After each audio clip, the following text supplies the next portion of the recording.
Hey there guys, so I want to welcome you to today's live stream. So as far as for today, any announcements that I don't really have much to speak of today. Um, but as far as everything, I am making a lot of changes to a lot of things.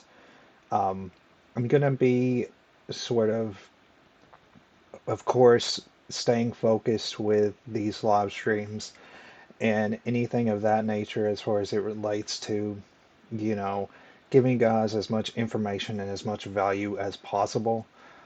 So just sort of keep in mind that I'm going to continue to make changes. I'm going to be here over the next few weeks. I'm going to start adding more sort of informational type videos to my Facebook. And I'm also going to put those on multiple platforms as well, kind of like I do my sort of workout based videos. I am going to return to doing more live streams on different platforms. I just haven't gotten that started yet. I'm trying to figure out a game plan on how I want to do that again.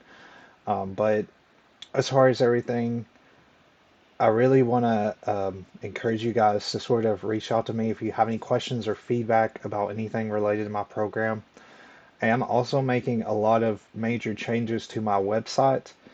My website I've been putting a lot of focus on in the past couple weeks, and I really want to share more about that with you guys. So if you want the link to that, please feel free to reach out to me. I'll give you the link to my website. I'm making a lot of changes there, a lot of information I'm putting there as far as sort of the structure of my program, a little bit about how it's structured, how it works, how online programming, the process of it, and the tools you'll use with online fitness programming.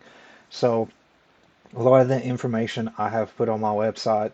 Again, if you want information on that, please feel free to reach out to me.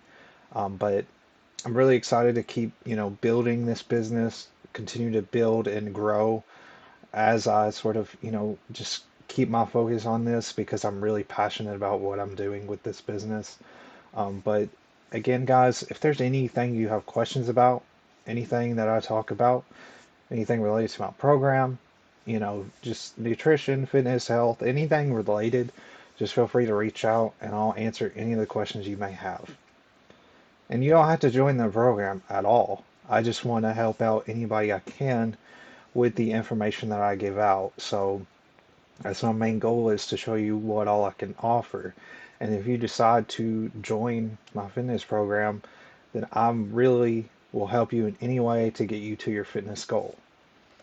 So, as far as for today's topic, going back to what we're supposed to be talking about today, so we're going to talk a little bit about different types of exercises that can actually help to alleviate pain and basically to sort of prevent pain, I guess you could say in other words. So there are a lot of different things that we're going to talk about, not just only focusing on the exercises that alleviate pain, but focusing on exercises as well that you should avoid that may cause pain, in addition to focusing on the beneficial aspects of specific exercises that can help alleviate pain and the different various benefits to health conditions that these exercises can offer.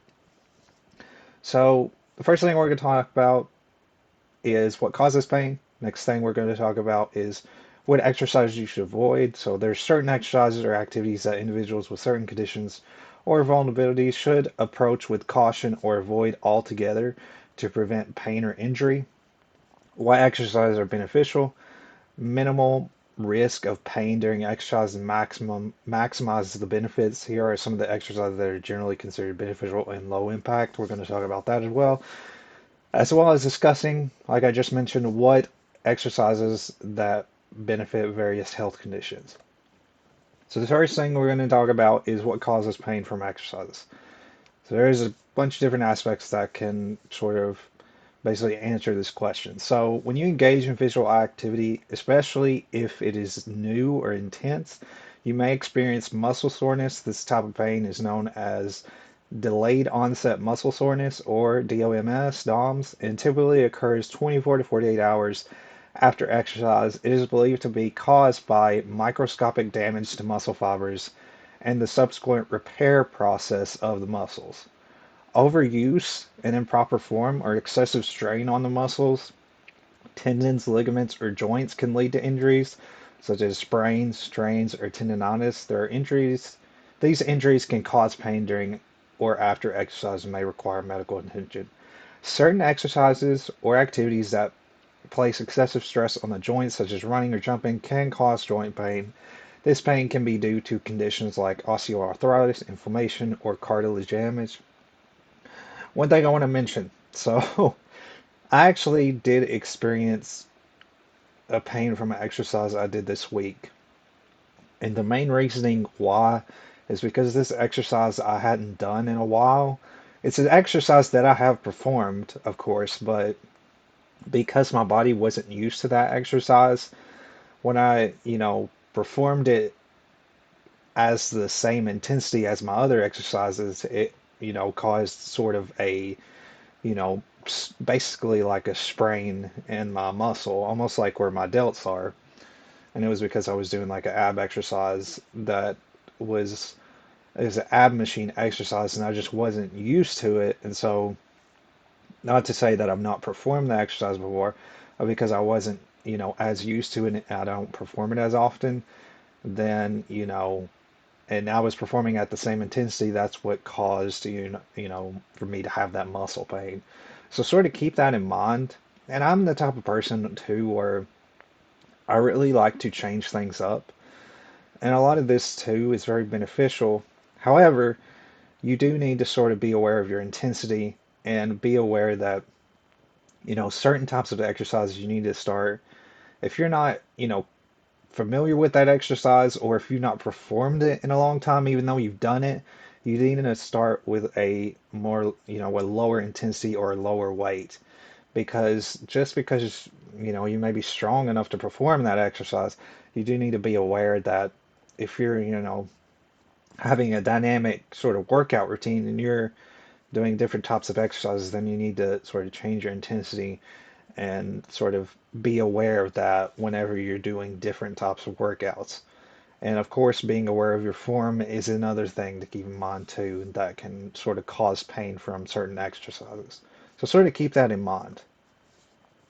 So what exercises should you avoid as far as it relates to pain? So exercises that involve repetitive bending or flexing of the spine without proper support can lead to back pain or spinal injuries.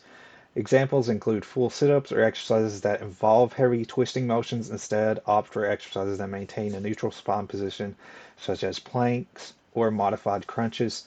Now, when you're talking about exercises you should avoid, you don't necessarily have to stop doing these specific exercises. However, there are exercises that are better alternatives, especially if you have exercises that, especially the spine, because that's something that can, really, you can get pain from that very easily, as well as back pain. Back pain can happen from a lot of different exercises. I've had back pain multiple times with different exercises, and there's a bunch of different variations. So you can target your back, you could target your legs, your lower body without having to do these, deadlifts or anything of that sort. You don't have to do these extreme workouts to target these muscles. So just sort of be aware that a lot of it is that you don't necessarily have to avoid them, but you can supplement them to exercises that are, more in line with sort of your posture and your mobility. Another thing is lifting excessively heavy weights without proper form, technique, or progression can strain muscles, ligaments, and joints. It's important to start with lighter weights and gradually increase the intensity under the guidance of a qualified trainer to avoid excessive strain or potential injuries. So again, going back to like what I talked about before, if you're not used to a workout, you do need to start with lighter weights. You need to get used to that movement. You need to have that proper form. And as you're able to perform that, you can progress to heavier weights. But if you're using heavy weights and you're not doing proper form, then you're going to get injured. It's just a surefire way to get injured. Exercises that involve repetitive jumping, running, or abrupt movements can put significant stress on the joints and may lead to pain.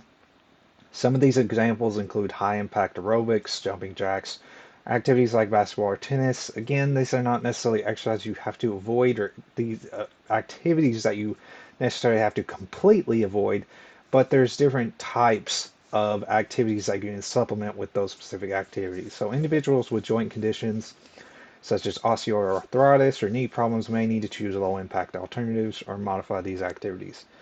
So again, going back to, avoiding exercise.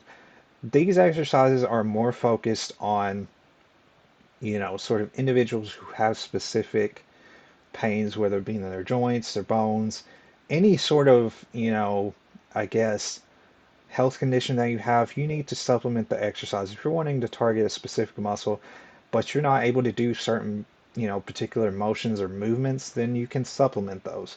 So it'd probably be best if you have like spine issues or if you have back issues, it may be best to avoid these exercises and try these exercises. So that's something to sort of keep in mind. That's what I mean by avoiding these exercises. If you have specific health conditions, then you need to avoid certain types of exercise and you need to be aware of that.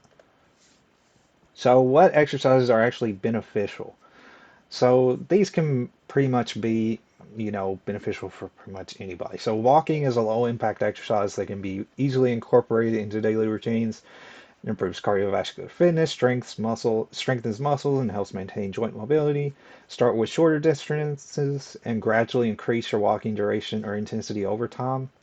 Again, this is the same thing like what we've talked about. It's that progressive overload, starting with, the more smaller distances and then gradually increasing. That's basically progressive overload. Using an elliptical machine provides a low impact cardiovascular workout that mimics walking or running without the impact on the joints. It works the entire body and allows you to adjust the intensity and resistance levels to suit your needs. Engaging in strength training exercises with proper form and technique using appropriate resistance levels can help improve muscle strength, stability, and joint function. It's important to consult with a qualified trainer or physical therapist to learn the correct techniques and avoid strain or injury. So again, a lot of these, are more low impact activities such as the walking or using the elliptical. But strength training, it can be definitely beneficial if you start with lighter weights and you do you know, perform correctly, the proper form, then it's going to be very beneficial to your health and your fitness. And of course, it's going to lead you to your goals. If your set goal is, focused on fat loss or muscle gain, it's going to help lead you to your goals. So, what are exercises that benefit various health conditions? So, what we're going to talk about here is going a little bit beyond sort of just the overall benefits. We're going to talk about specific health conditions and how these specific exercises are going to help towards these types of health conditions. So, exercises focusing on range and motion can help maintain or improve joint mobility and flexibility. Examples include general stretching, circular motions, and controlled joint rotations. Range of motion exercises can be performed for various joints such as the shoulders, hips, knees, and wrists. So keep that in mind. So let's talk about exercises that are, very beneficial for joint health. So this goes sort of back into what we talked about with low impact. So exercises that are going to benefit, your joints are low impact cardiovascular exercises primarily. So engaging in low impact activities that provide cardiovascular benefits without putting excessive stress on your joints is beneficial for joint health. These include walking, swimming, cycling, and using elliptical machines. They're all great options. These exercises improve joint lubrication, strengthen supporting muscles, and promote overall cardiovascular fitness. Strengthening the muscles around your joints can provide better support and stability. Focus on exercises that target the specific joint areas you want to improve. For example, squats and lunges for the knees, biceps curls for the elbows, or shoulder presses for the shoulders. Start with light weights or resistance bands and gradually increase intensity as your muscles become stronger. Again, that's that progressive overload. It's, that's all you have to do is just start small, and then once you're ready, increase that intensity, increase the weight, increase the duration. And again, these are all beneficial to helping your joints. Exercises for bone health. So this would include weight bearing exercises and high impact exercises. So these exercises, As far as weight-bearing exercises, involve activities that make your bones work against gravity. They stimulate the formation of new bone tissue and help maintain bone density. Examples of these exercises would be brisk walking, jogging, hiking, dancing, stair climbing, and tennis. Aim for at least 30 minutes of weight-bearing exercises most days of the week. High-impact exercises, if you are physically capable and without any joint or health conditions that may contra, contribute, contribute, contribute, I can't even say it, contraindicate them. High impact exercises can be beneficial for bone health. So, activities like jumping rope, running, and high impact aerobic classes can provide additional stress on the bones, promoting bone density. Start slowly and gradually increase the intensity to avoid injury. So, for bone health, you want to focus on weight bearing exercises as well as high impact exercises. And start small, you know, don't, do very rapid motion or very, long durations or, heavy sort of weights with these types of exercises, when you're starting out, and then you can gradually increase it. Exercises for heart health. So this can include interval training, actually both types. So you've got interval training and then high intensity interval training, which I'm going to explain a little bit. So interval training involves alternating between oh, that scared me. That scared me. Interval training involves alternating between periods of high intensity exercise and periods of lower intensity or rest. The method can be an effective way to boost cardiovascular fitness. For example, you can alternate between sprinting and jogging or cycling at a fast pace and then slowing down. Interval training can be customized based on your fitness level and preferences. So basically what interval training is you've likely seen it like when you go to the gym, if you go to like say you're going to the treadmill or even the elliptical as well or any sort of cardiovascular like machine, you're going to have a way for you to sort of change intervals. So basically what you would do is when you're starting, you would start with probably like a slow sort of walk, and then you would move into another interval which would be more, running or more like a jogging motion. Then you would move back to a walk, and then maybe you would move into a running interval. So it's like going into different stages basically. That's basically what interval training is. So you're just alternating between different types of sort of patterns of movement. High intensity interval training I've done myself. I actually enjoy high intensity interval training. It is a very effective workout method. So HIIT training workouts consist of short bursts of very high intensity exercises followed by short recovery periods. These workouts can be highly effective for improving cardiovascular fitness, burning calories, and boosting metabolism. However, they are more intense and may not be suitable for everyone, especially those with certain health conditions. So you want to consult with a healthcare professional or a qualified fitness trainer, of course, to determine if HIIT training is appropriate for you. So I've done HIIT training multiple times. It is a very intense method of training. However, it is very effective. So a lot of times with HIIT training, basically, it usually runs at about, I would say the exercises usually run about 30 minutes to an hour.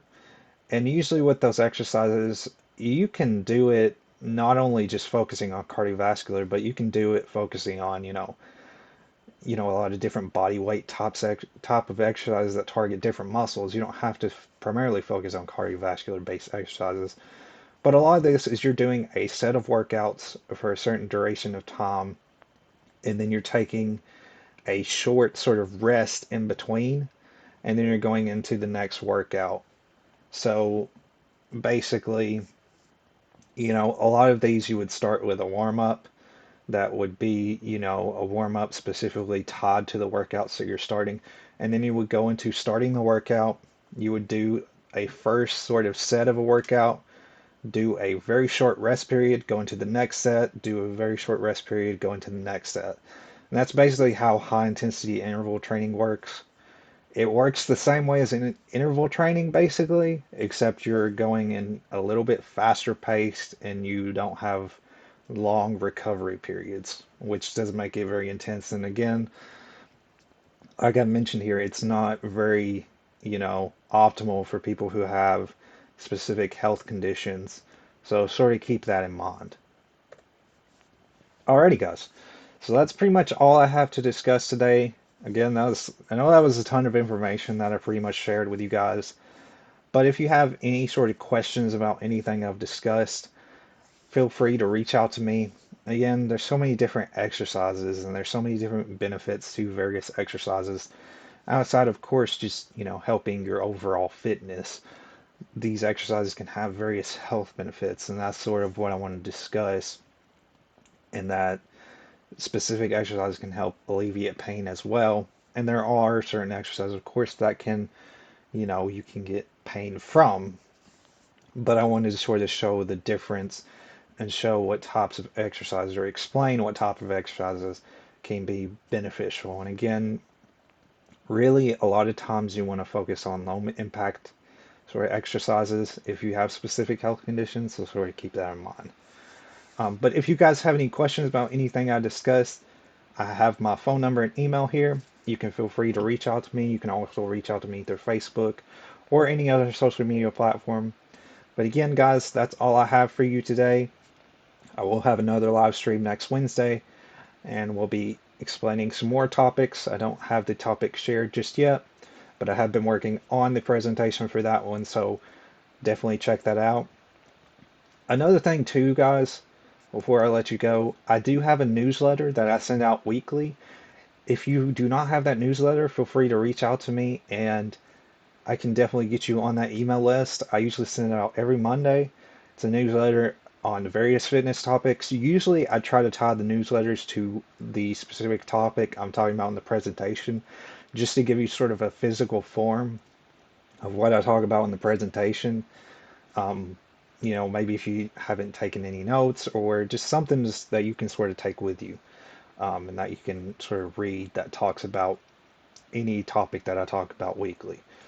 So if you want that newsletter, feel free to reach out to me. I also send other sort of different health and fitness related content through the email list that I provide, as well as any promotions that I may provide, live stream information, things of that nature. I usually send through my email list. So definitely reach out if you would like that. But thank you guys for taking the time to watch this, and I will see you guys in the next live stream. And I'll let you know when I do make changes to any live streams or add new live streams as far as on other platforms. So thank you guys for watching, and I'll see you guys next time.